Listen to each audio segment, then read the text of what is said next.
It's my third visit to KIAS, my fourth visit to Korea, and enjoying my visits each time, and hopefully I can pay back a little bit this time. So my plan is to go very leisurely, although you already, let's get a poll first. Who has had exposure to this program before, either at KIAS or somewhere else? Like you, of course. Okay, about half of them. So still my plan is to go kind of slowly and start with so the plan for today is, for the two talks today, is to get to where our annals paper from 10 years ago stopped, okay? So that will essentially be a construction out of some affine data, discrete affine data, to some canonical families, degenerating families. And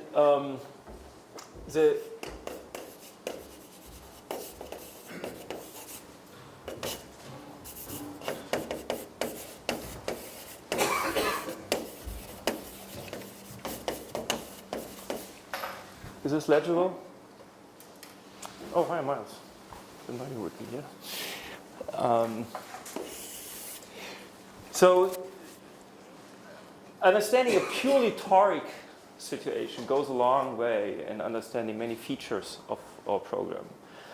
So from Michel, you should have heard, I'm sure you did, that there are two ways to construct a toric variety. You can start from a fan, consists of some cones. Well, maybe I shouldn't call them sigma, but that's the standard notation, I guess, in toric geometry. So these cones sit in some traditionally written NR, and N is a lattice. I always put it in M. The fan is in M? Well, I followed the notation from Mark's book. In toric geometry, it's N. Okay, sorry about that. Not my bad. And yeah, so that gives the toric variety. Let me denote it X sigma. And then there's another way to produce a toric variety. I have to learn how to operate these. A bit too tall for these course. That doesn't work. Okay. Delicate. Okay. And the other method is you start from a convex polyhedron, actually a lattice polyhedron maybe.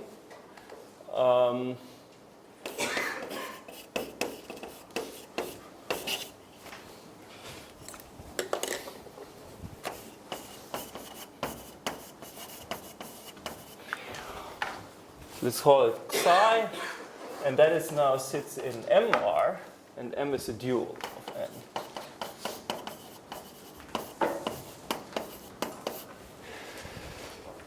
And let me denote this, and what you get is a polarized toric variety. So you also get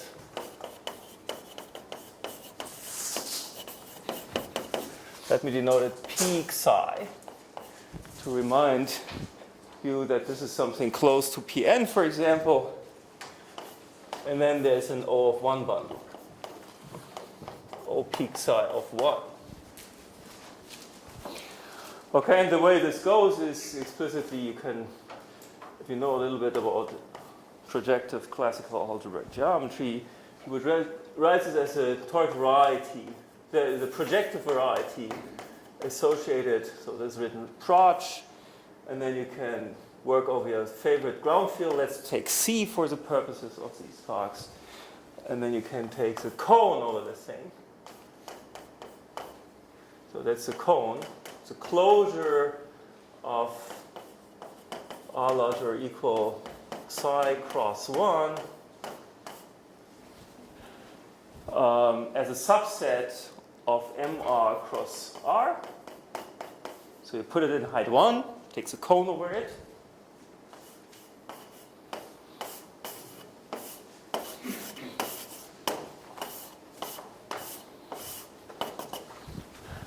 So that would be seek psi. And after it takes a closure in case the thing is unbounded, then you would also get some stuff on this height 0 slice. But that will be important later. So it takes the cone over it, takes the integral points. Okay, and view them as exponents of a homogeneous, of a graded ring, graded polynomial ring, and then takes the associated projective toric variety. Okay, so there are these, not sure how Michel exactly, well, he used my notes, but I forgot what were in there. So, okay, so in some way you get these two constructions.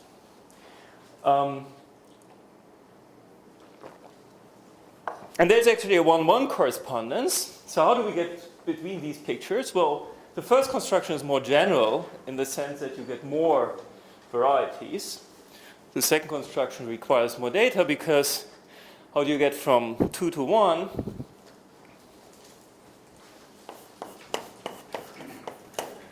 You take the normal fan. So sigma has a normal fan, sorry, psi has a normal fan.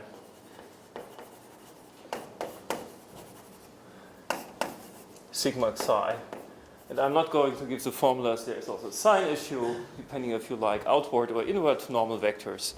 But it's certainly clear that if you start with this polyhedron psi triangle, then you get this thing here. But you get more data. You also get, that would only capture the directions, but you also have a length, or rather the distance from towards each other of these faces. And that can be captured by a convex, strictly convex piecewise linear function on this fan. So let's call this phi, from the support of sigma psi to the real numbers. So for example, well, of course, with a standard triangle, all the edges have the same length. Let's call this L. And then the phi would be a function that has that changes slope by L. So I'm not sure how to write this. Maybe something like phi prime equals L, or maybe delta phi, maybe. Okay. Later on, I'll always use the notation kappa. Or maybe I use kappa here, kappa phi. So that's the change of slope.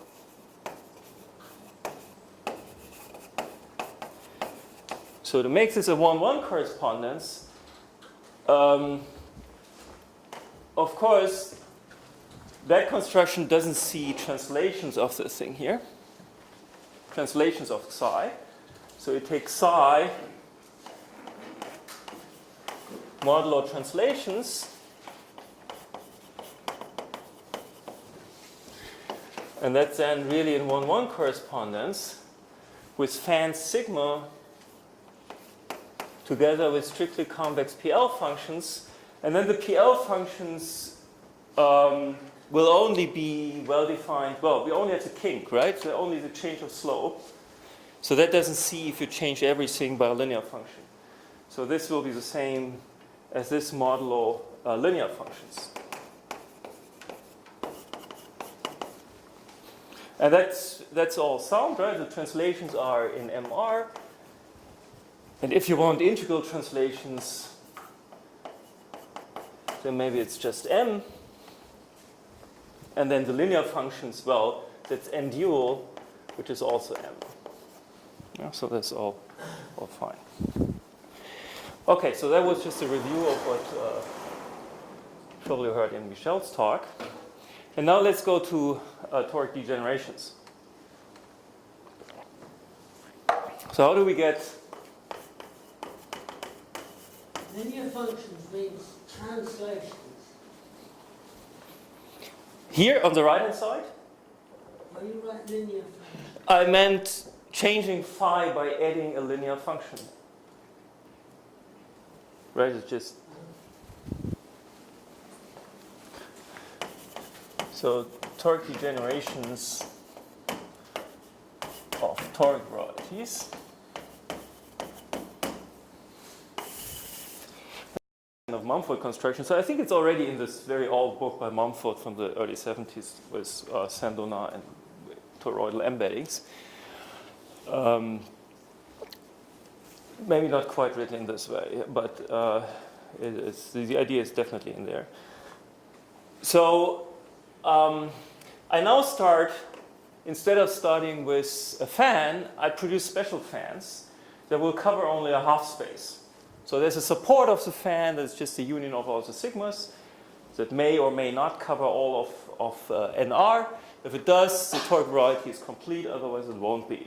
So we will look at fans constructed in such a way that we will cover a half space.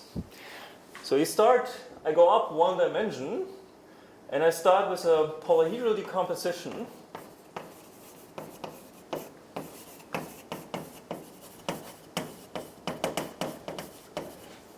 P. So confusingly, I also use sigma now. That's why I was reluctant to write sigma up there. So I mean, it's a decomposition into an integral convex polyhedra. I'm not writing it, but I can draw maybe a picture of the whole plane. Well, you can dispose of the whole plane. You can take a subset, but let's not go too general. So what would this look like? For example, you could take something like this.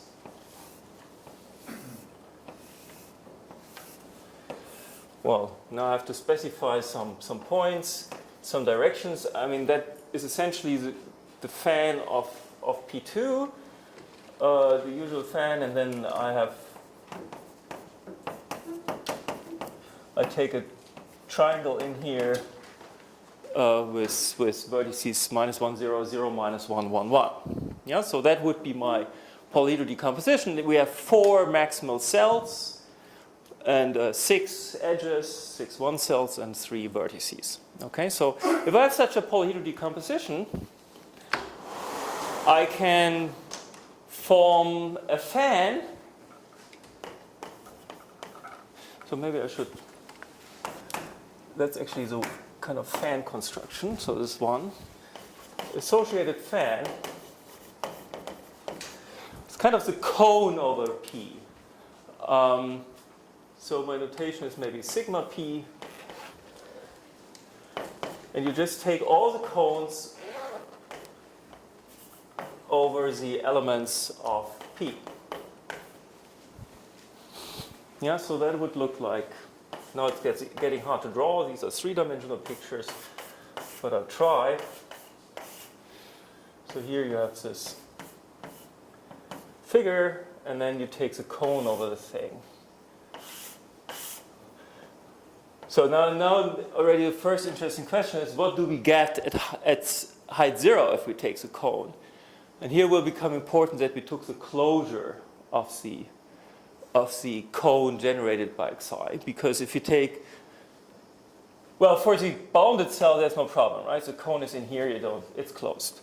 But if you take an unbounded cell, well, what you would be missing, it's not close the thing, right? You would be missing some part on this lower plane. And what you get here is actually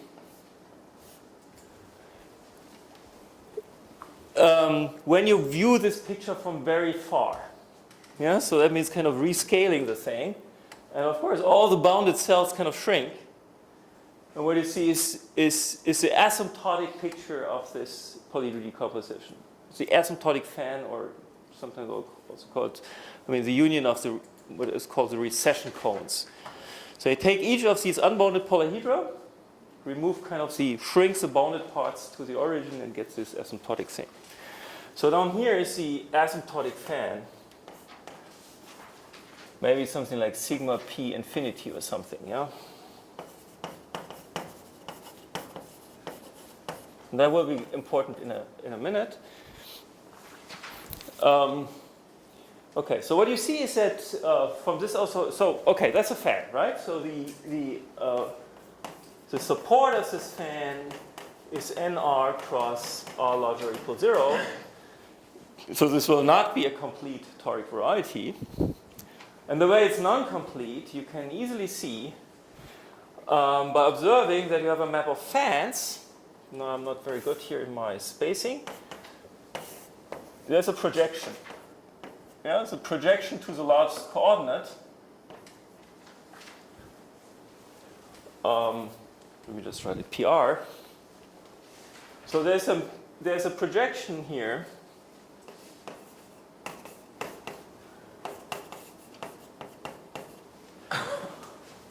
And you should have learned from Michel that the fan picture, the fan description of toric variety is very nice.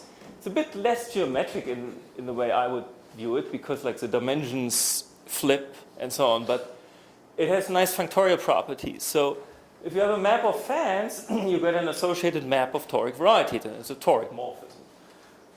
So you would get a map from X sigma P to the fan of r larger or equal 0. Well, this has just two cones, the origin and this positive line, and that is A1. You know, the affine line. And then you can just apply toric geometry and see what are the properties of this map. So the first test of your understanding of toric geometry is, well, there's a toric morphism. The thing has two toric strata, the origin and the big cell, the A1, or is it GM. So what are the pre-images of this thing? So the pre-images should also be toric varieties, well, maybe not over the field of the ground field, but there are two interesting fibers. So the properties of this map are very interesting. So the first thing is, it's a product outside the origin. So pi inverse of A1 minus 0 is canonically A1 minus 0 across, well, canonically, that depends on we have a splitting, yes, across GM. So if you have a complex geometry, that's just a C star, yeah?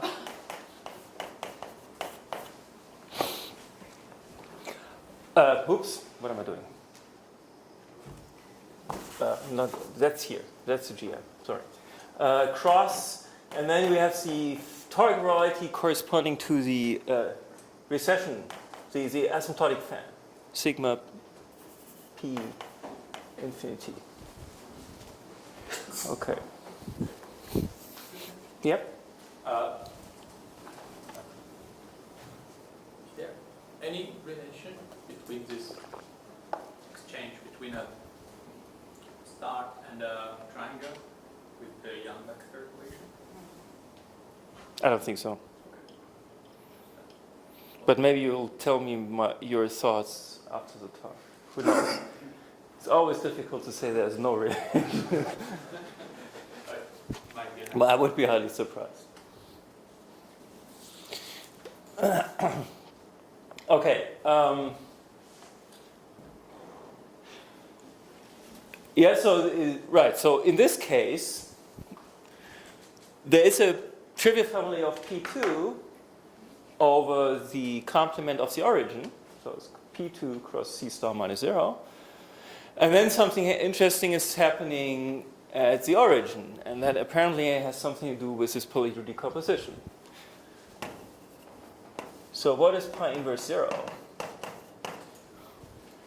And then it's not hard to see.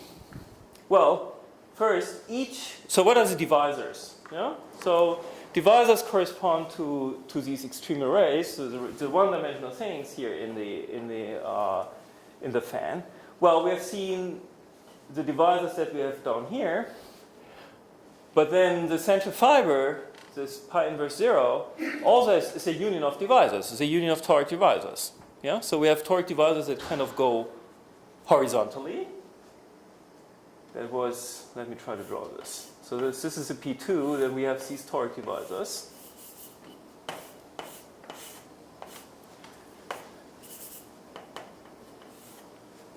No, not like this. Too difficult to draw, huh?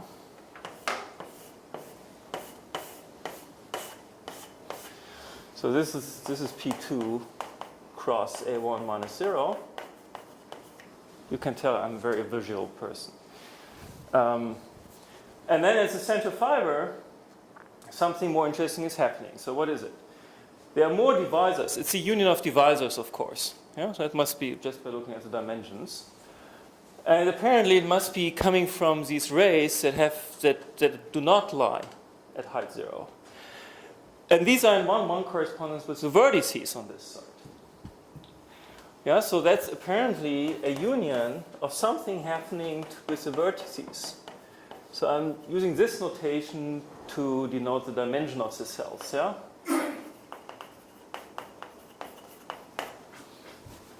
So P0 is a set of vertices of my polyhedral decomposition.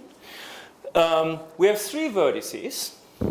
And then at each vertex, what's the toric variety? Well, essentially you have to divide out the corresponding linear space, yeah, and go to the quotient and see what's happening there. That's standard toric geometry. So what you would be doing is dividing out means just going over to this plane and then taking this as the origin and forgetting everything outside. So what this is saying is the toric variety, the toric divisor corresponding to a vertex, is just given by the fan that you see here at each vertex. Yeah? So each vertex comes with a fan generated by the stuff emanating from the vertex, and that gives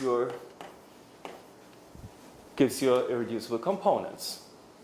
Yeah? So sigma v, that's a fan at vertex v.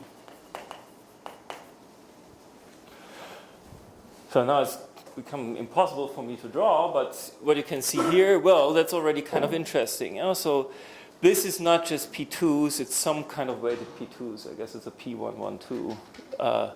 It's 3 copies of P112. Yeah? Miles probably knows this by heart. I don't. So here is the central fiber. In the example, that's a P2, and then the 0 is union of 3 copies of some weighted P2s. So that's kind of, and now I find this quite fascinating, right? There's so many polyhedral decompositions, and we haven't done much beyond elementary toric geometry. There's so many polyhedral decompositions, and whenever you start with any kind of refinement of a fan, in the sense that you write down a polyhedral decomposition with a given asymptotic fan, you can see all the non-uniqueness of degenerations, because the central fiber, that can be anything. Yeah? You just write down a polyhedral decomposition, you get a central fiber, you get a degeneration of, I don't know, P1 cross P1 into all kinds of things. And changing your polyhedral decomposition gives a different toric degeneration.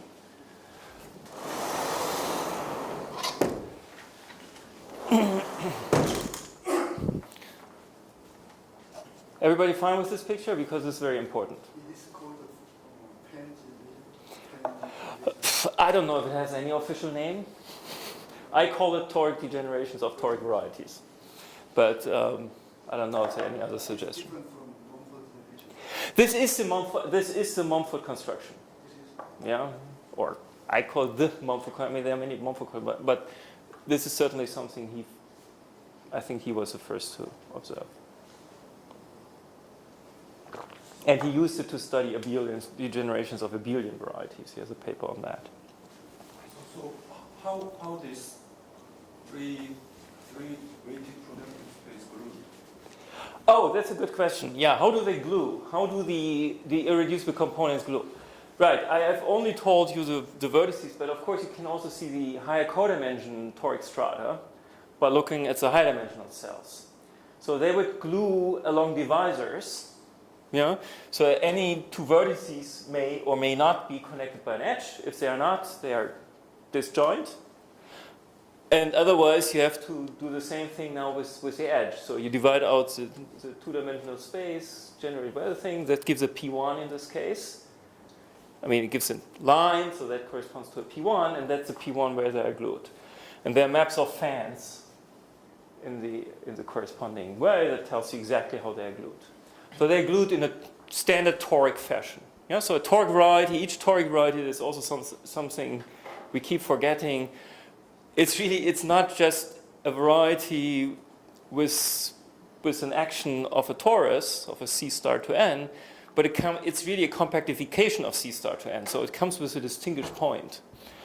And the way these things are glued is distinguished point on the toric boundary of this toric variety gets identified with the distinguished point. They will all be changed in the general picture. So we'll do this differently. Excuse me. So in the multiple dimension, the center fiber consists of maximal component. Say it again, is the maximum? Multiple division, the center fiber consists of the maximal component of the division. This is four. No, the minimal. No, in the Mumford degeneration. So the question was, maybe I should try to discipline myself and repeat the questions. So the question was, is it the maximal components that have to do with essential fiber? No, it's the vertices. It's the vertices, because it's a fan. The vertices, right, that's what I argued, that the vertices correspond to rays not lying at height 0. These correspond to toric divisors mapping to the origin under the map, the projection pi. Okay, so the divisors are given by the rays in the fan. Yeah, so this is confusing. Fortunately, we will use a dual picture where the dimensions are right, okay? But this is because it's so basic, I think one should give it. Okay, so there's a dual picture now. So if we look at polarized toric degenerations of toric varieties, we can apply the cone picture. Oh, I call it always a cone picture. So the first thing is a fan picture, and the other thing has something to take cones of a polyhedra. That's what we call the cone picture. Okay, so that was the fan picture.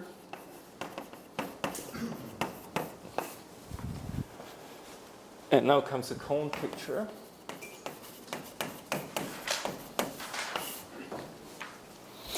So you can do something very similar. And let me just give you the procedure, and then hopefully you'll see how it goes.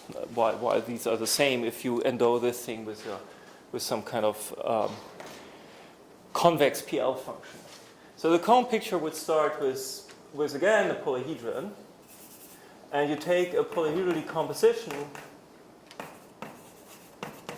No, not of NR, but of this polyhedron.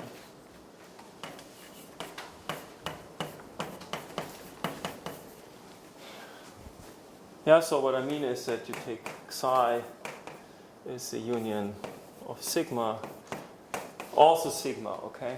Although these cells now have a dual meaning from the fan picture. And then we need, now we cannot take the cone of it, but then we need a PL function. Well, actually, I should call it, in our papers for many years, we used PL, and then we changed to something which we found is more appropriate. It should be a piecewise affine function, so PA function.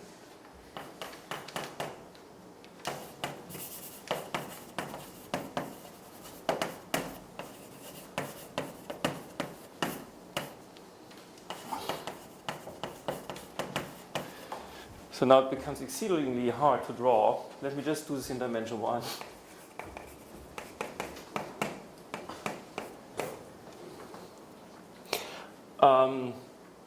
Or actually, no. I can draw a two-dimensional picture. I'll draw the dual of this picture.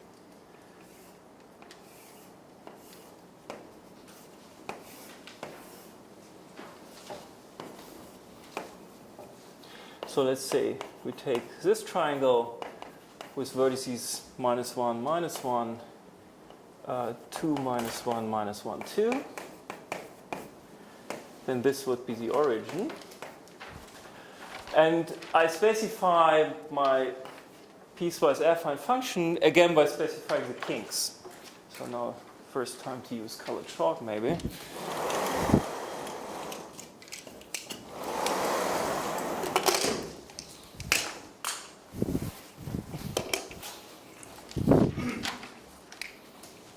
So let me write down the kappa phi, the kink of this function. Okay, using traditional technology and just stain my hands.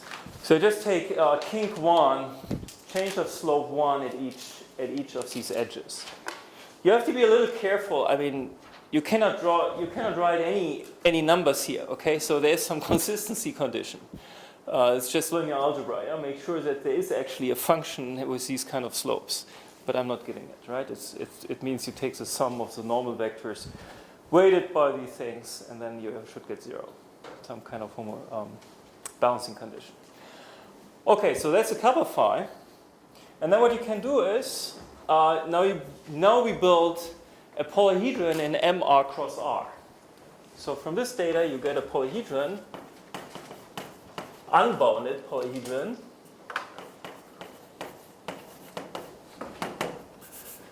in MR cross R. Yeah, so, okay, and this picture is hard to draw. And I think I can only do it in dimension 1.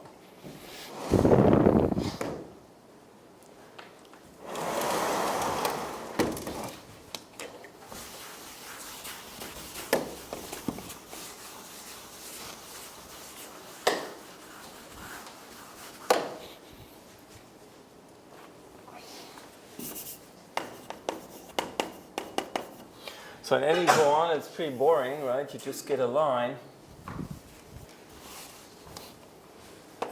That would be my psi comma p. So you have a line, and then you have a decomposition into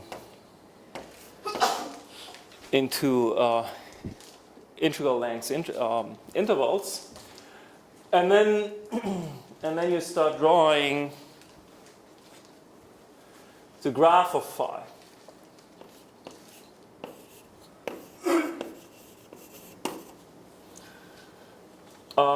So you take a representative, again, it won't influence if you change phi globally by an affine function, but you want to keep the slopes. So let's take slope 0 here, and then you have, let's say, kink 1, and then it continues. And now it gets already kind of rather steep. And if you have this graph, you can take what I would call the convex hull of the graph, or the upper convex hull. So that's this thing here. Yeah? So the graph, of course, is only the lower boundary. So maybe I should use a slightly different color. And that's our polyhedron. Did I have a standard name for that? I don't think so. So this thing is now, or let's just call it psi tilde phi, or psi phi maybe, okay? So that's a polyhedron in MR cross R. And it will give you a polarized toric variety. So the psi phi gives a p psi phi along with an O of 1. And well, we also have a projection to A1 that's a little harder to see here. How do we get this? Well,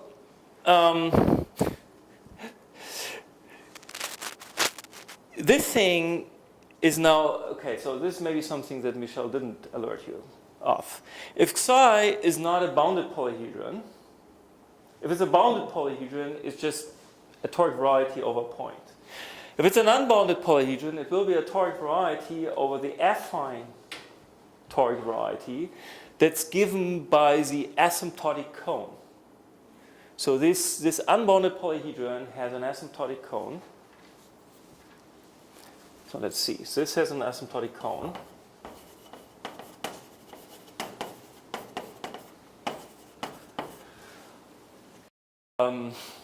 How do I write this?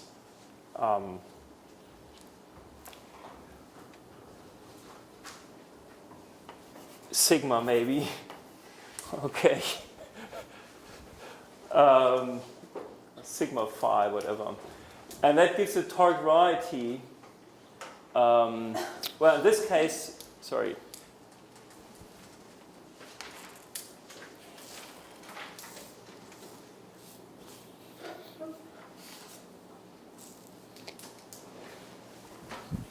Yeah, I'm going to complicate it. We don't need this generality here.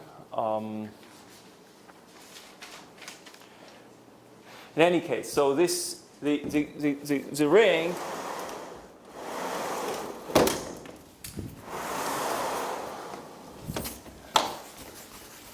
oh, it's right here. What I need. So we have this ring here. C of sigma, C of psi intersected M cross Z. Okay, so this is now a graded ring, and then the degree 0 part is this asymptotic cone ring. So there's a ring C of, maybe I should call it psi infinity, okay? Maybe that's a better notation. Psi phi infinity. Sorry? Say it again.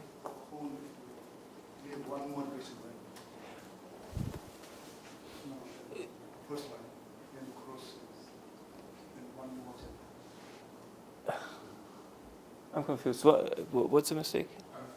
Because already was n times r. Oh, sorry. I reverted. You're right. In this picture, we will have one more factor. That's perfectly right. You want me to do it here? I use psi, not psi phi, right? So for peak psi phi, indeed, I would have one more factor. Yeah. So that's.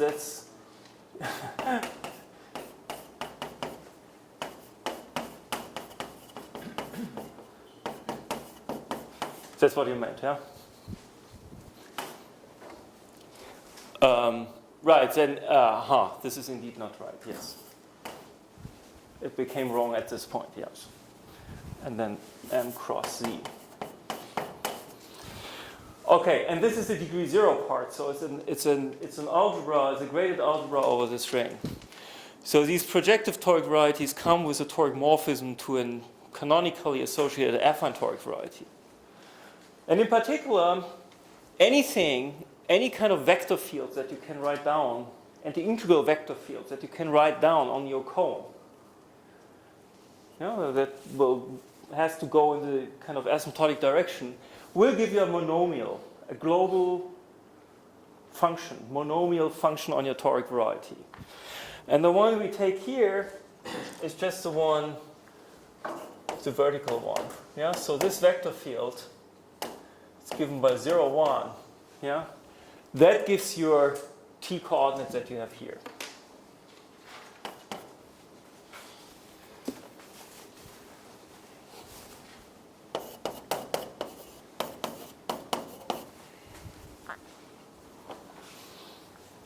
Okay, so that's the picture. And that also makes sense, right? Now we see how this is dual to the picture we had before. You dualize everything. Think a little bit what it means dualizing in these situations, applying this 1-1 correspondence between polytopes and fans. Yeah, so you would take a point here that corresponds to an array. Yeah, you dualize the thing. It gives you some fan here together. Sorry, it gives you a polytope together with this thing over it, or it gives you some cell. You start with a cell here, you get a dual cell here, and the PL function here gives you a polytope over the thing. And the projection, this projection I wrote down here, that is exactly dual to this vector field 0, 1. So let's get this dual picture right.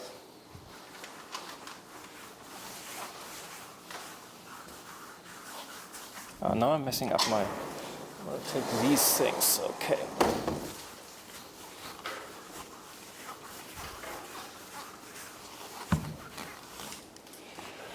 Okay, so that's maybe 3 or something, yeah. So how do we go between 1 and 2? That's a discrete Legendre duality.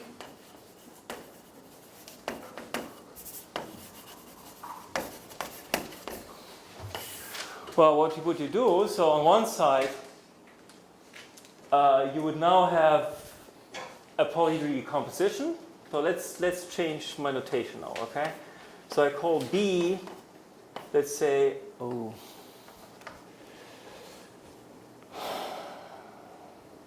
To agree with my later notation, let me start with 2.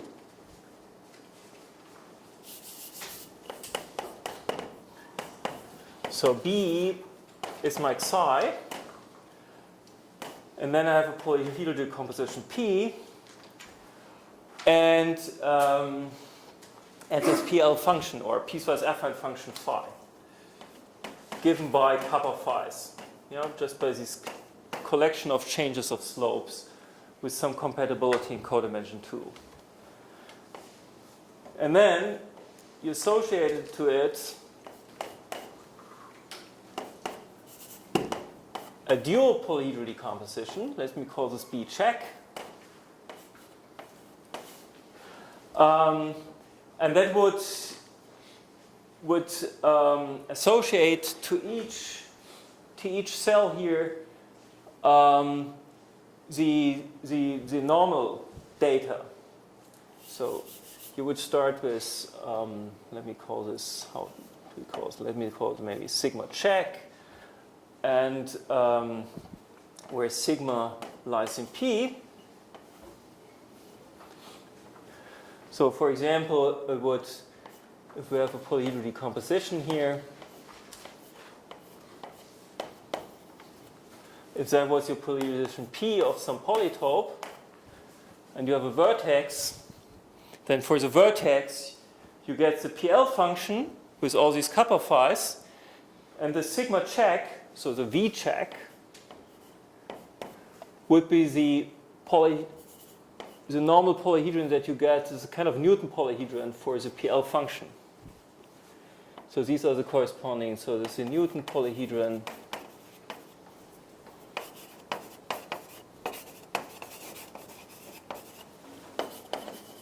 for phi at V. So these lengths here are these corresponding kappa rows of phi, where rho are the codimension 1 cells as adjacent to V. Is this also polyhedral? This picture? So I start with my second description, with a polyhedron and a polyhedral decomposition. Okay, I produce this kind of fan data. Polyhedral consists of So in good cases that would be, so let's say if psi is bounded, that would be a polyhedral decomposition of all of NR. this P, okay? Oh, sorry. That picture, okay? This can be also called polyhedral. There was this P. So this is in 2. I'm going to 1. Polyhedral consists of it comes from the half plane, industrial half plane. Yeah. It's also compatible with that definition. Maybe I confused you a little bit, I think. Again, I'm starting with a polyhedron. That's an intersection of half planes, as you were saying, right? Any convex polyhedron is. And with a polyhedral decomposition, I'm telling you how to produce a polyhedral decomposition of a part of NR. So this is in MR, and this will be in NR. Okay? And that thing, maybe I shouldn't have drawn it here. I should have drawn it here. Okay? So here's my polyhedral decomposition. I have some vertex here that is part of this polyhedral decomposition. Okay? And I'm telling you how to produce a cell, a maximal cell from a vertex of a dual polyhedral decomposition. So this is the P check.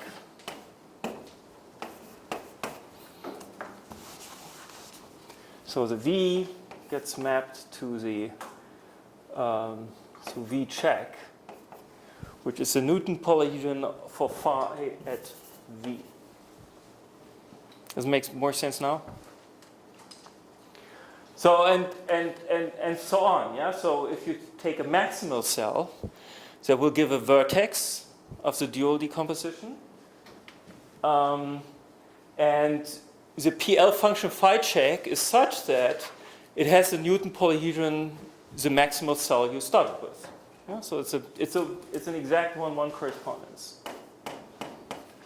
And that's what we call the discrete Legendre transform. What is the sigma check? These are the cells of the dual polyhedral decomposition. So I've just given you the sigma check for sigma equal V. Yeah, so if you, again, let's start with a maximal cell here. That will give a vertex. Sigma check will be a vertex. So,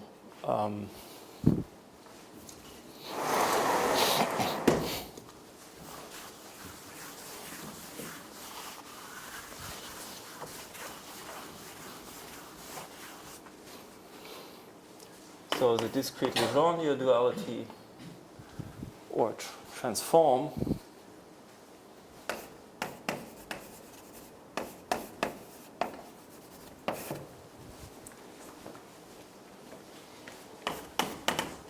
so it would interchange maximal cells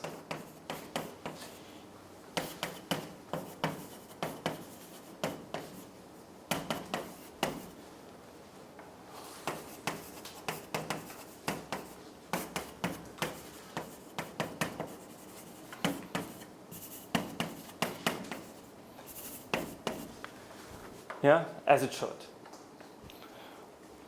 And that is just, I mean, the vertex comes with a fan sigma V. So it's such that if you have the V, it comes with sigma V, and this is corresponding phi V, and that gives the V check is a corresponding maximal cell with a Newton polyhedron. The Newton polyhedron of phi V.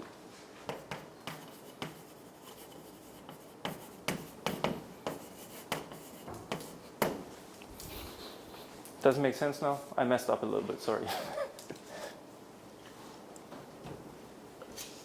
So in this picture, what is the generic fiber? Right, so yeah, so just put so the question is, in this picture, what is the generic fiber? So that's again given, it's just given by the polyhedron, sorry. Yeah, so where do I put this? Maybe here. So note, in the cone picture,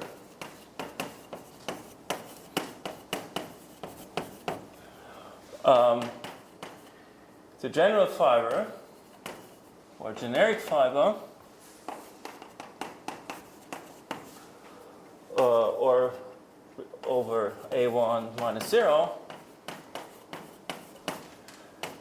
is peak psi. It's just the toric variety for the polyhedron you started with. Okay, so let's do this for the one example I had.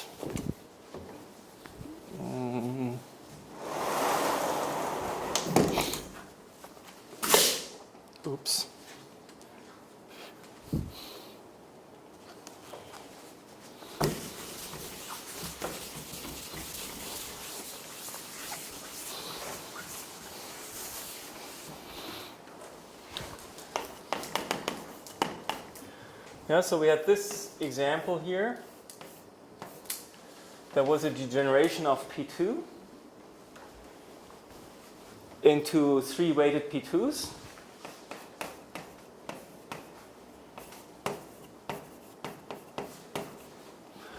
And the dual picture is exactly what I drew. Yeah? This is this thing. And now you can actually see the 3 weighted P2s. Yeah?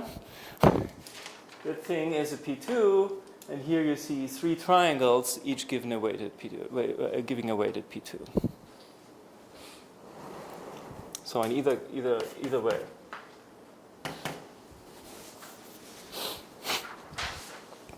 So that's why I think the cone picture is a little more geometric. I mean, I don't have to dualize in my head. From this picture, that picture, we can define the cone degeneration also. Say it again, the cone picture? Yeah, this is a cone picture. For that, we can define cone degeneration. You generate the cone picture in this from second type, right? But for the first type, that picture, can you generate the cone picture? To get the cone picture from this, I need this PL function, or the piecewise affine function. That's as before, right? So if you have a fan, you need a PL function to get a polytope. Now, from a polyhedral decomposition in the fan picture, you need this phi, and then this is a 1-1 correspondence. So from this picture only, we can paint the relation, right? Exactly. Yeah. But here you also need a phi now, yeah? To get, so here you don't need any other data to get a degeneration, toric degeneration. If I want a polyhedron, I need a phi. From a polyhedral decomposition of a polytope, I won't get anything, I just get the central fiber. Yeah, so from this you can read off the central fiber. It tells you the irreducible components and how they are glued. But to get the degeneration, you need the phi. It's a phi check. And the phi check is the thing you get that has polyhedron. Yeah. So in this case, maybe we should play around a little bit because this is so basic. Okay, we'll come all over. Let's make it a little more precise to get the numbers right. Yeah. So what do we have here? These are the. One thing is, at a trivalent vertex, you can convince yourself there are kind of no moduli to PL functions. There's only one moduli. You can only, if you specify one slope, you get all the others. One kink, you get all the others. Yeah, because you just take 0 here, the kink tells you the value of the function here. So let's say we take kink here 1. And if you want L, it will all just rescale. And then it turns out this would have length 3, if I'm correct. And then we have here the length. So then there's some, or let's get the moduli right. Okay, so if this is L, so the kappa is L, then this has length 3L, I believe. Double check, little exercise. And then we could start with minus A0 here, 0 minus A, AA, and that should be the kinks of the function here. I think these are the moduli in this picture. So for the pen generation, you need a pi or not? Do you need the theta pi or? For the fan degeneration, you don't need phi. Yeah, we just take the cone over it, it gives you a toric royalty, that's the degeneration. The phi you need for the polarization in the fan picture. Yeah? So maybe it's worthwhile to record this here. So note. So in the fan picture,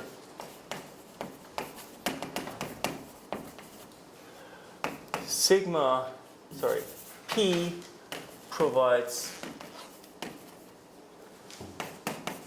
So toric degeneration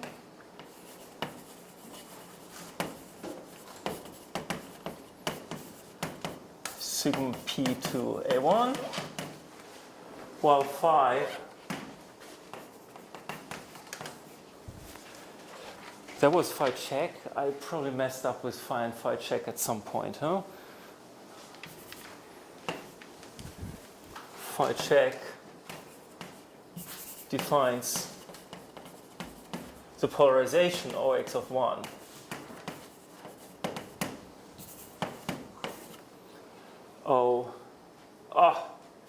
X sigma p OX sigma p of 1. Yeah, and then in the cone picture,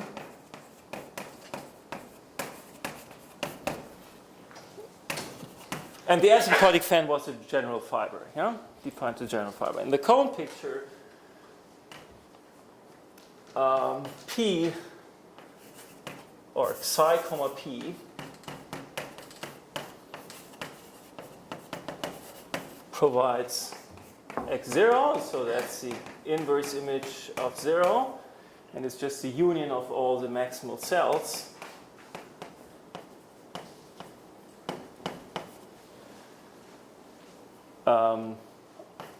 Of P sigma provides, while phi is needed to get to degeneration. P, what did we write? That was my, what was my notation? Psi, phi to A1.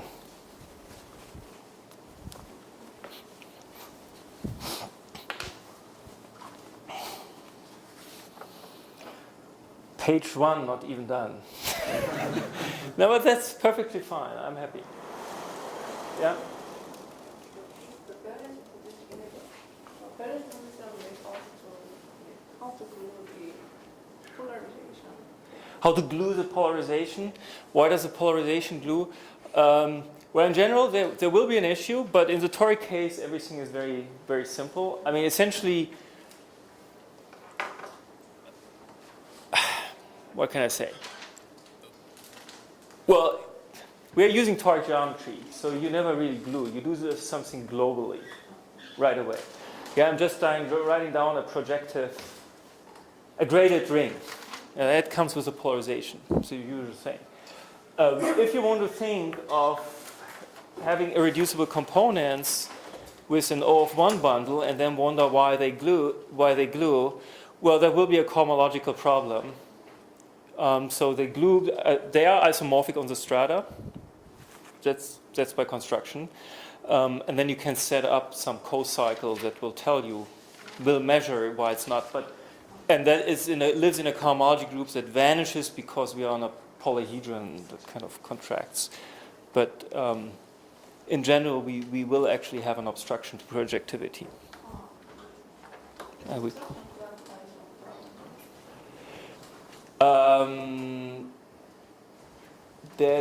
Let's see. No, I thought that was not the Brauer group. Let me.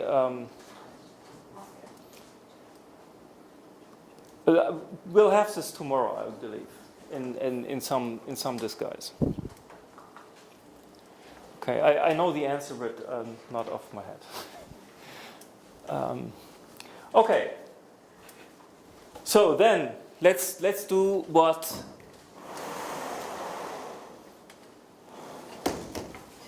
Let's go beyond the purely toric case, and that is something that actually Mumford used. Mumford was interested in studying degenerations, or at some point, or he observed that you can use it, degenerations of abelian varieties. So this is actually just 2.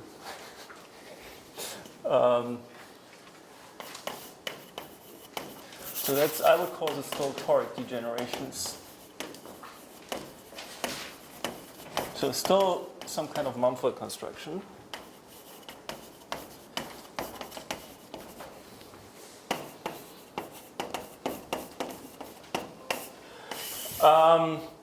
Mumford also had some other cases, so this is a maximal degeneration case. If you want to bother to look up the original paper, it gets very complicated if you keep all this torso data that you have along.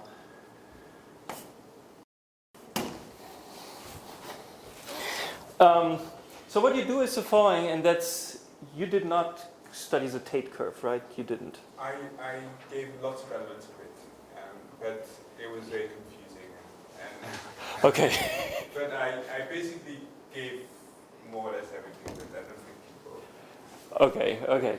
So But it's good to review it. so let's just do the. I would just stick to the n equal 1. So it's really elliptic curves, and then you will see that everything generalizes to higher dimensions with some more complications. So the Tate curve, you would start with this. Well, essentially a Z periodic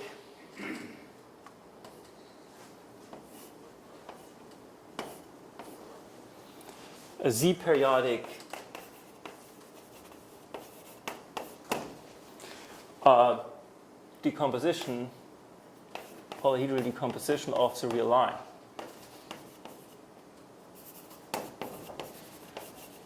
So we are in the fan picture.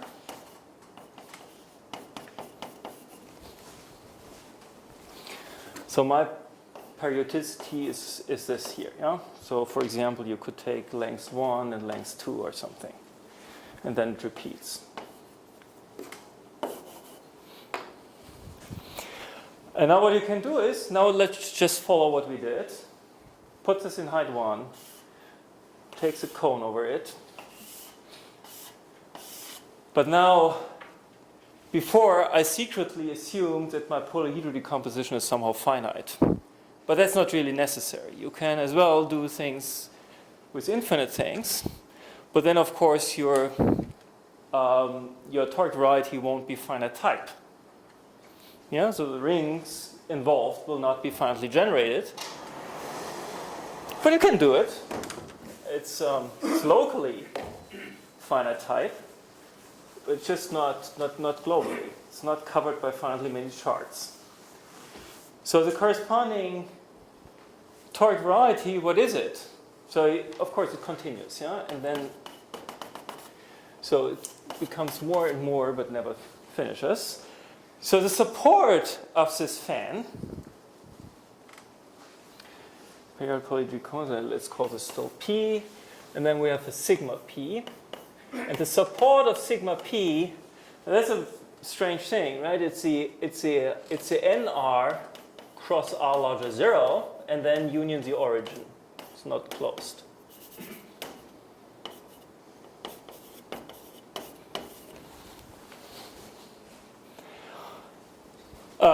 That's a very strange toric variety because it looks like the corresponding X sigma P.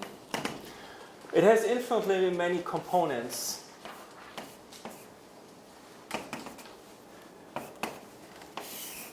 over the origin. So here's the A1. What's the generic fiber for this toric variety? Well, the generic fiber you can still read off by looking at the fan, the part of the fan that lies at height 0, which is just a point. Okay, the point is a subfan of R that just gives C star. So here you would have C star, or GM, or A1 minus 0, as you want to write it. And then the center fiber is an infinite chain of P1s.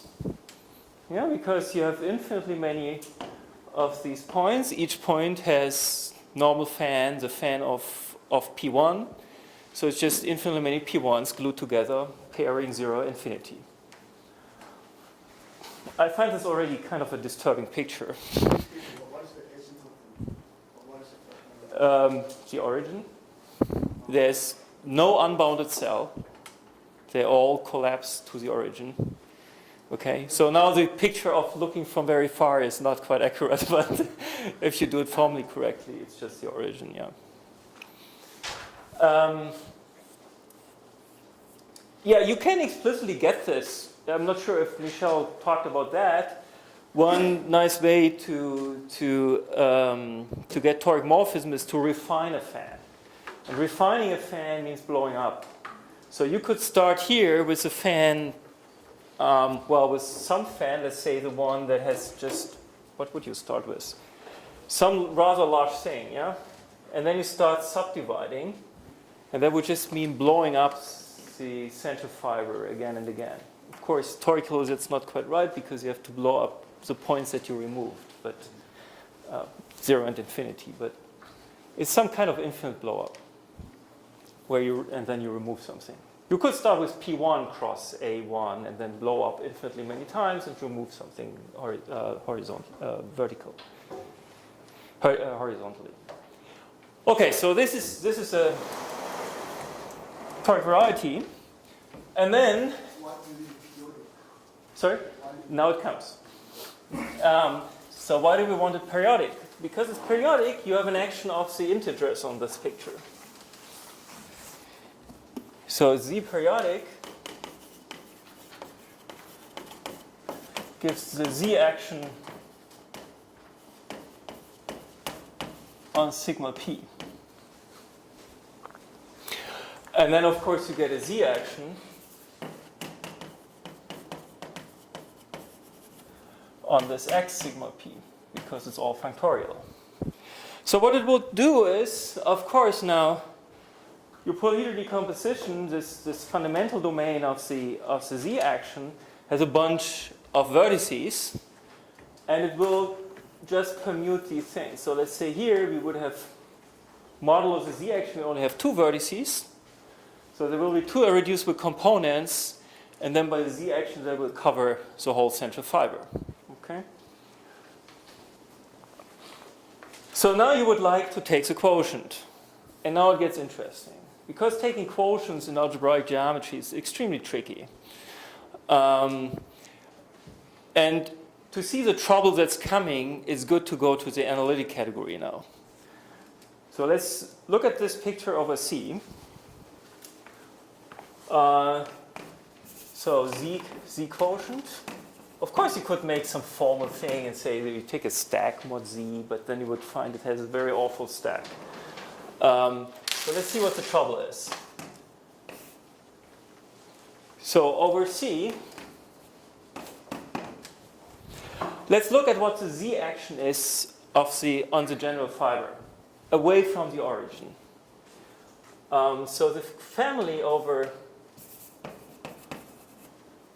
C over A1 minus 0, so that's now a C star with a T coordinate. The family is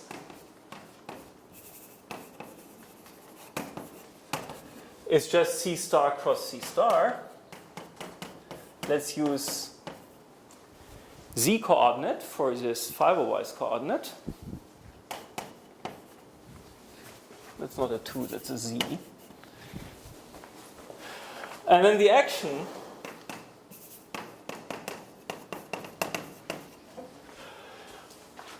okay, so now I need something. So there we have some total length, let's call it K maybe. K is bad, L.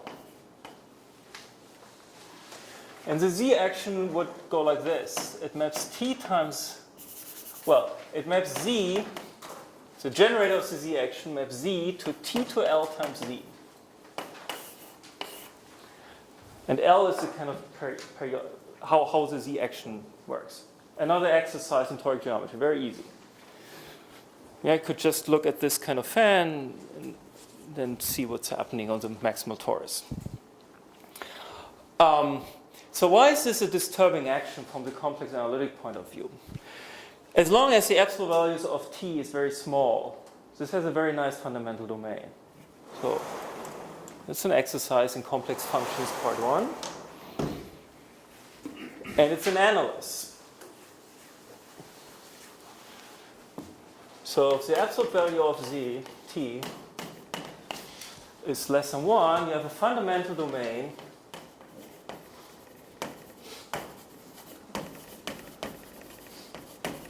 No, this might come close to what you talked about. I'm not sure. Well, no, I stopped basically here. I see. Before.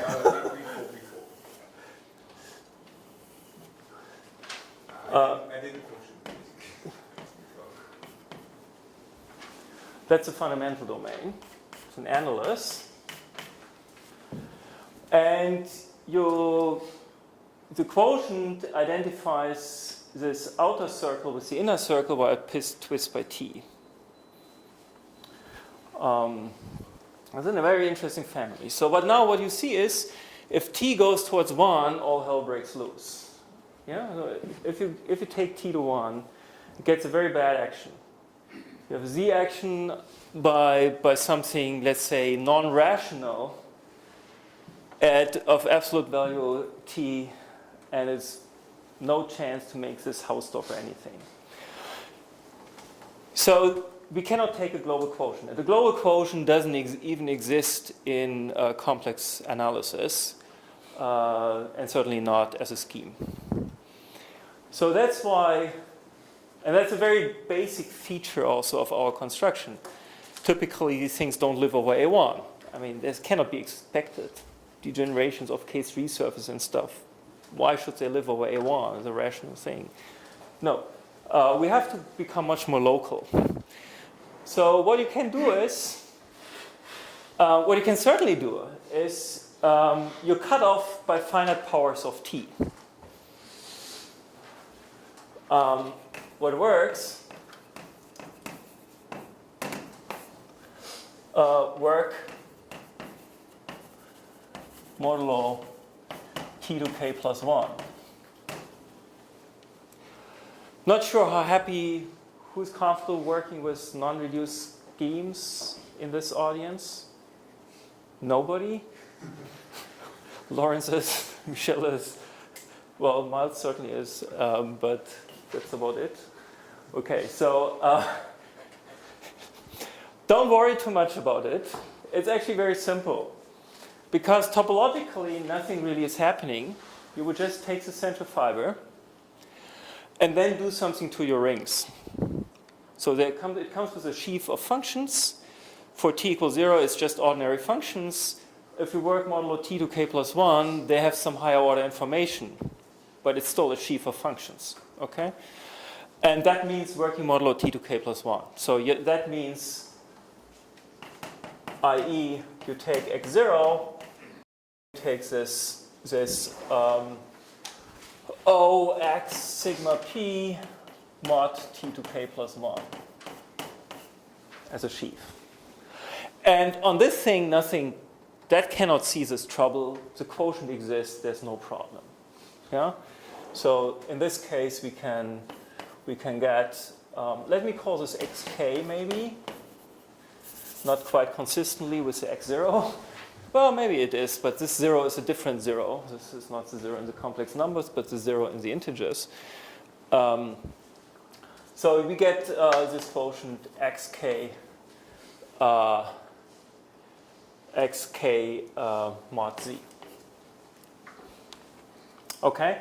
And that lives over this ring spec ct mod t to k plus 1. And of course, now you can crank up k,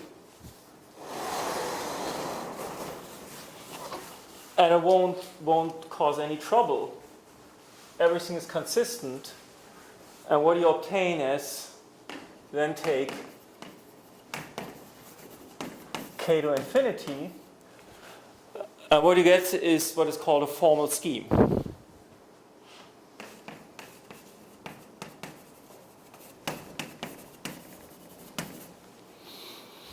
So let's call this x infinity maybe.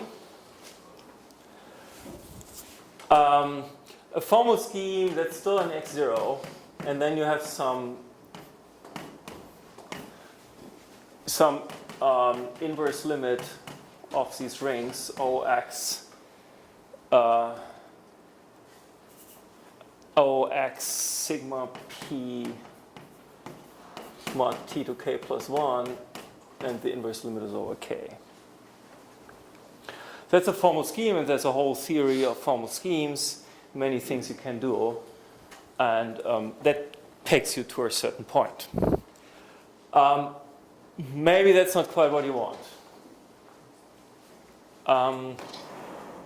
Alternatively, and a little stronger, but that requires more data. Polarize the family.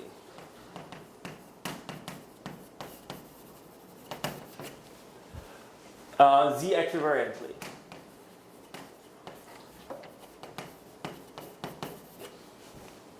And this is what actually Mumford has done. So you would take, what does this mean? You essentially work with this unbounded polyhedron. You get a graded ring. Yeah, so that means it's the same as taking this this psi again. How did I write this? This psi phi. So this is now an unbounded polyhedron in R2, or in R cross R, maybe in R2. Unbounded. As a projection to R.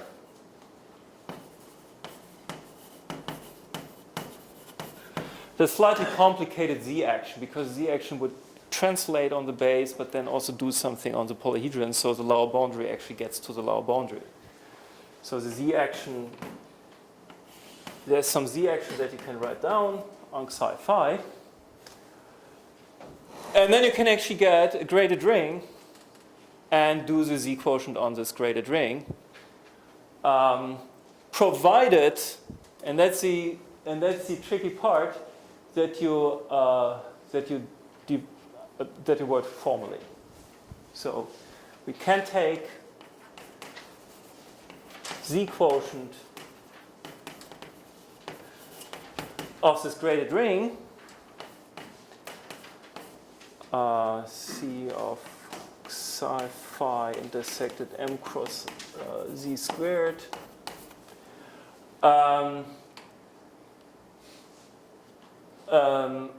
Working over C double bracket T.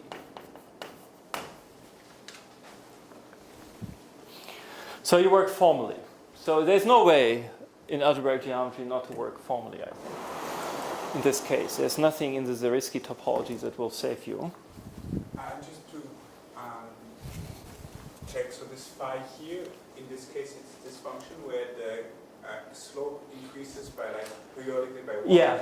Yeah, exactly. So you would have to specify your kings and then extend periodically on a fundamental domain and extend periodically. That will do the trick. And not sure if Michel did that. The way to Mark and I were at some point were very confused about this, where you actually need this completion. It comes in when you write down your multiplication in the ring. Yeah? So if you want to take the Z quotient, you get the series in T, and you need them to converge. It's not a polynomial. And you can actually see this if once you write down the theta functions, the natural kind of generators of this graded ring, and that's a multiplication of theta functions. Jacobian theta functions. Has something to do with it.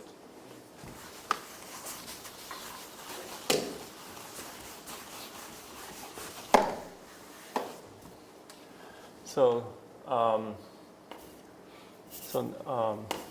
gives degeneration P psi phi. Let's have hat, that's the completion.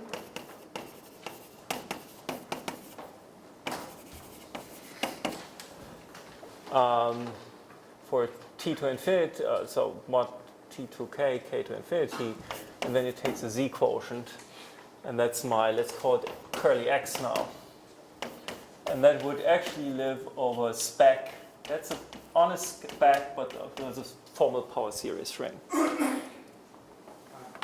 picture you were drawing, the theta functions will be the lattice points of the unbounded.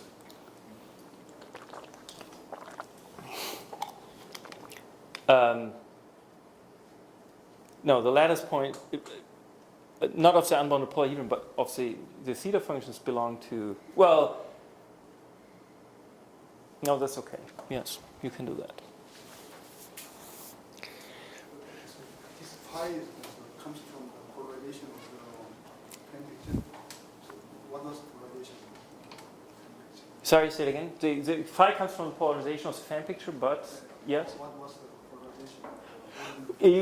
Yeah, I kind of didn't provide the details. I just said that if you have we had this kind of polyhedral decomposition, periodic, and then you have to specify these kappa phi on a fundamental domain.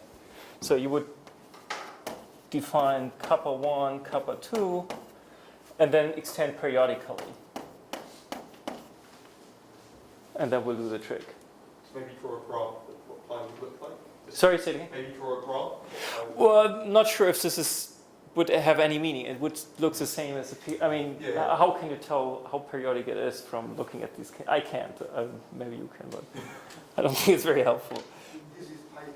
This is pi check. That would be phi check in my, or yes. That was what I denoted phi check at some point.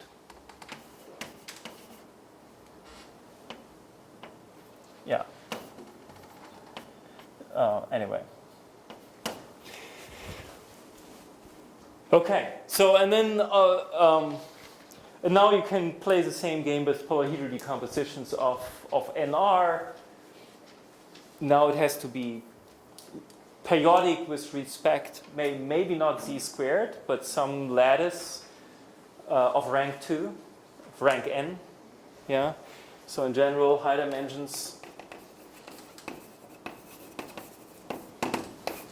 So you would start with P is so with gamma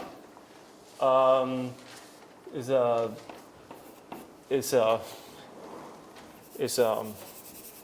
gamma in where are we? NR is a rank n lattice,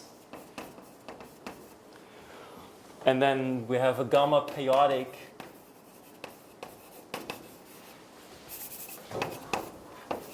Decomposition, polyhedral decomposition of NR. That's P, and then you see we have this fundamental domain. We have a quotient NR mod gamma, and that's now an N torus. Yeah, before for dimension 1 it was just a circle. Now we get an N torus, and we have a polyhedral decomposition. Sorry, so what led this?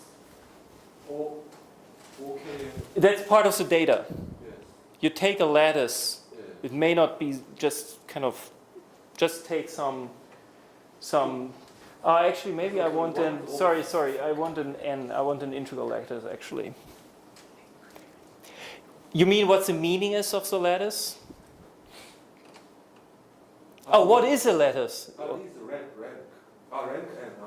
Oh, you couldn't read. Sorry. Rank n lattice. No, please ask. Thank you. So right. So then you take the quotient,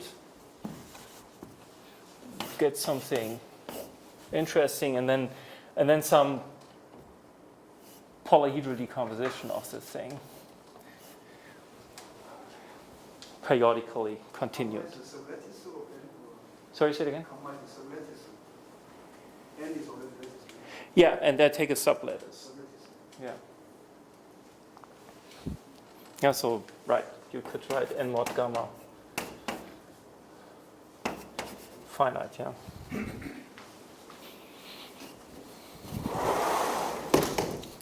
And then you need a PL function that is also gamma periodic and so on. Yeah?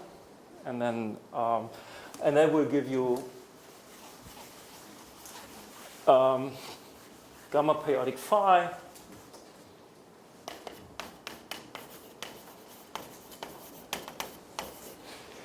And then you get a degeneration of abelian varieties.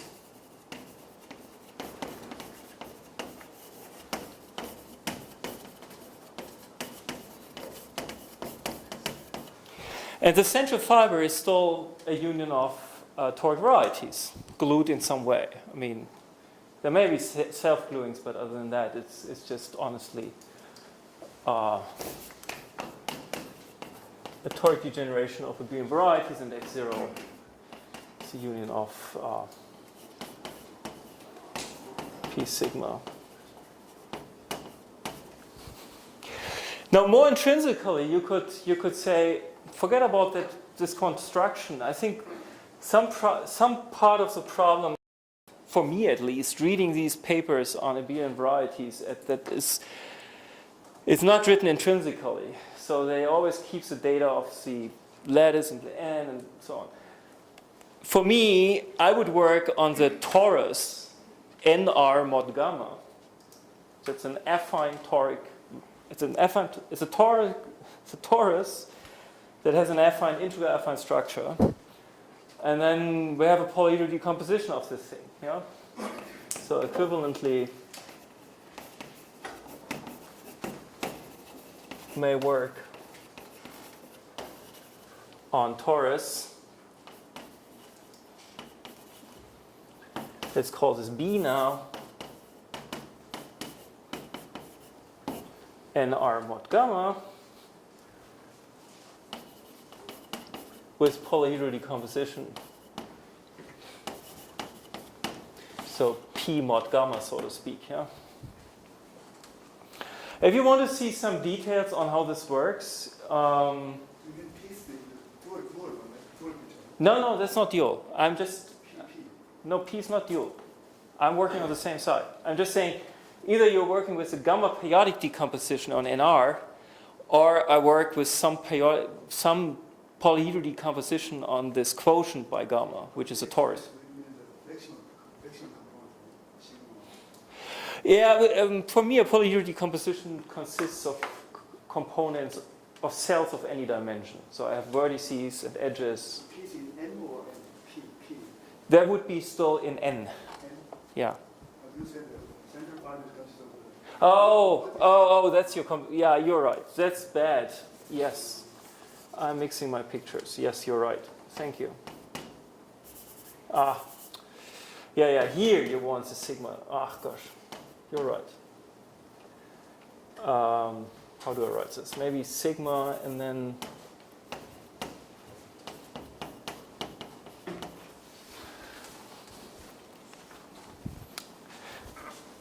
Yeah, if you want to see this worked out in some way, you may look in the theta functions paper.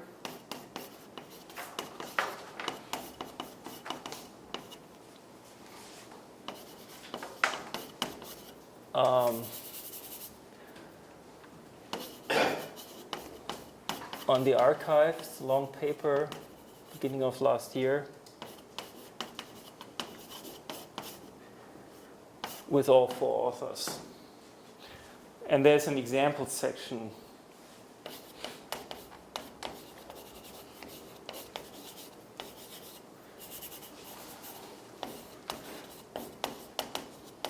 where we worked out the relation of our picture, or of this picture here with the theta functions, classical theta functions. Okay, and then of course you also want to look in Mumford's paper in Compositio in the 70s, and some, I don't know, 76 or something.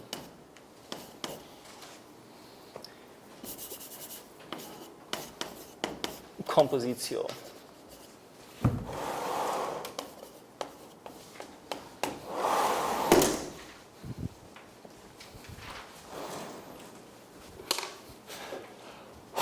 That looks like, so this was page 1.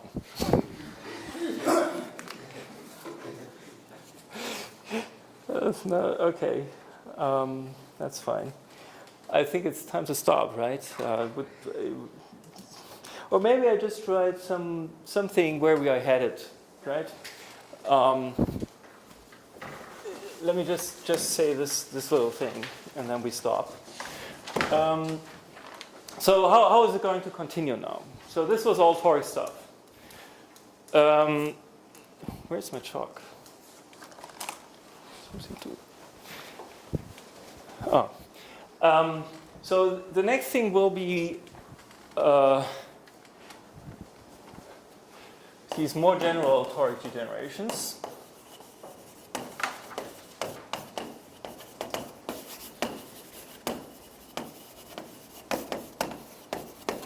So these things I have done with Mark for many years.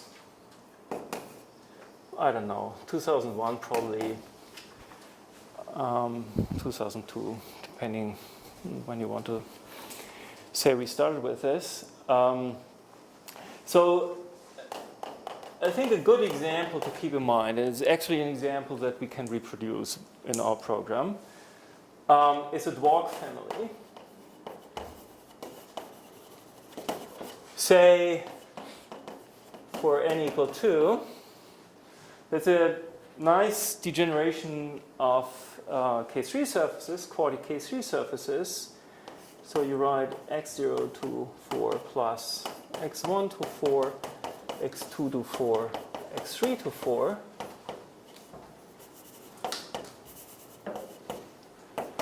Plus, and then you multiply this by t. And then x0, x1, x2, x3. So you view this as an equation inside P2 with coordinates x0 to x3. Value P3. And then cross A1 or maybe something slightly smaller, something keeping the variable t.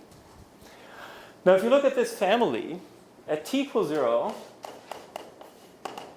you still have a union of Toric varieties.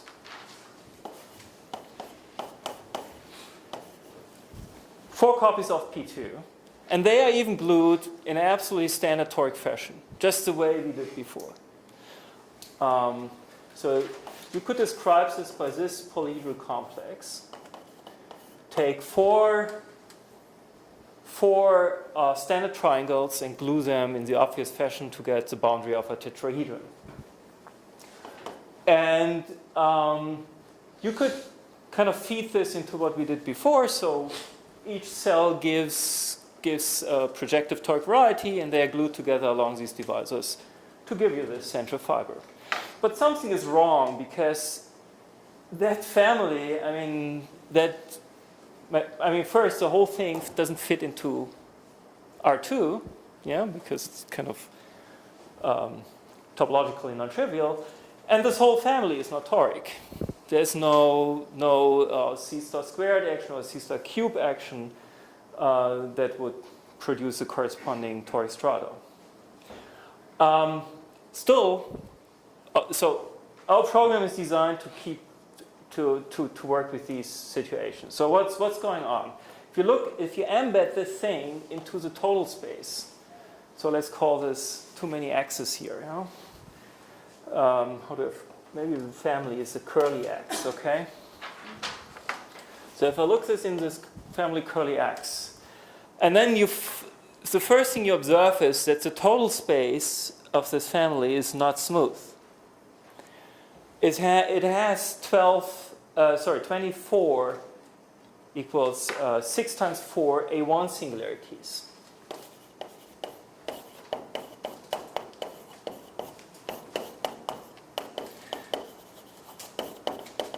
So an A1 singularity is a singularity of the form xy minus zw equals 0 inside C4. So it's three-dimensional A1 singularity. And the intersection with the central fiber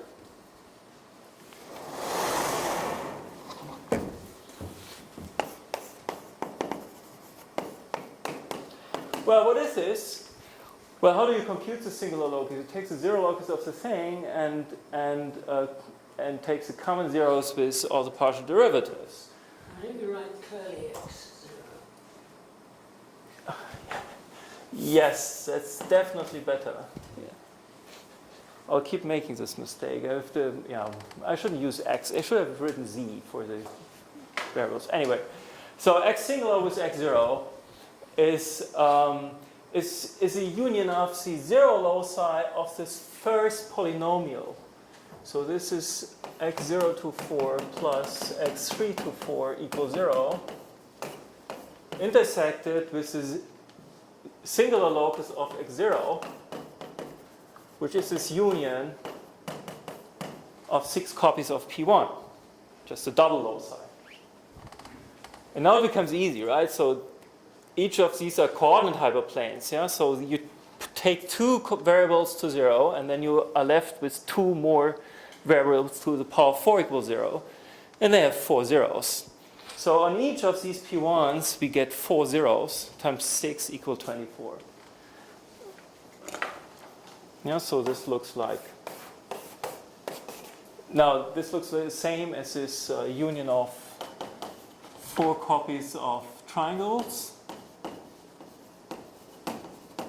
But now I want to draw 4 copies of P2, the same picture, and then we have these 4 points that are at these 4th roots of unity on each of these edges. And we will learn how to deal with such situations. So essentially, what our program does is you start with the central fiber, and with the kind of restriction of these functions, so this very function to the double locus, and then you reproduce a family, not the family. You reproduce canonically a family that has these things. So, and that's where we are going. Okay.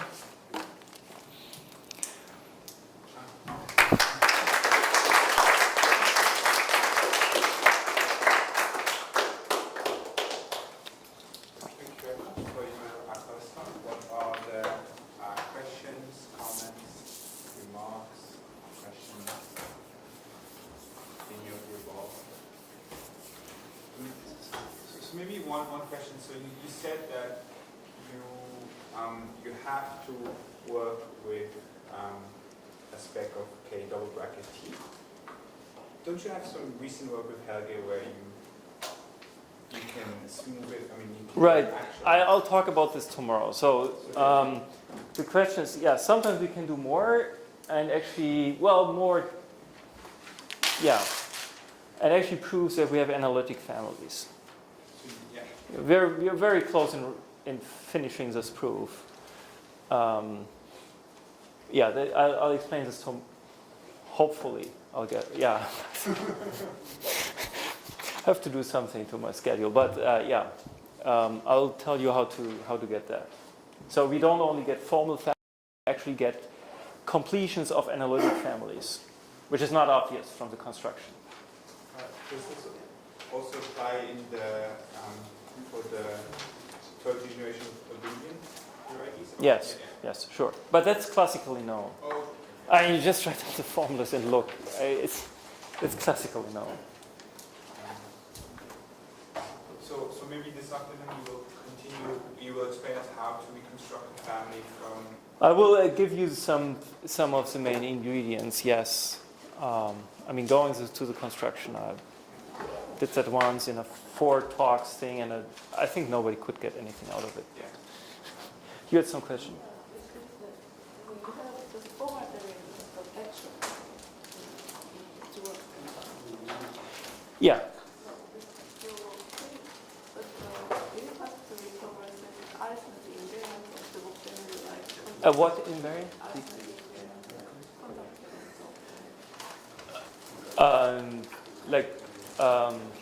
Yeah. So you're asking from the formal family, what can you extract? Well, typically you could you can construct everything you want to know. That's why you don't worry so much that it's actually an analytic family. I mean, in basically all the things you are computing, you're only doing it like order by order. If you want to do something like period integrals, to do the mirror of Gromov-Witten invariance, you care only to finite order. So if it's analytic or not, it's not so important. That's true. So the formal family looks a bit ugly, but it actually has a lot of information. Period integers do you get? I mean, you get only first order period integers, is that correct? Or No. you get all? No, we get, I mean, oh, come on, that would be boring. No, you get the full period integral. Okay. Yeah. More questions? Not by me? Okay, then maybe let's thank Ben again.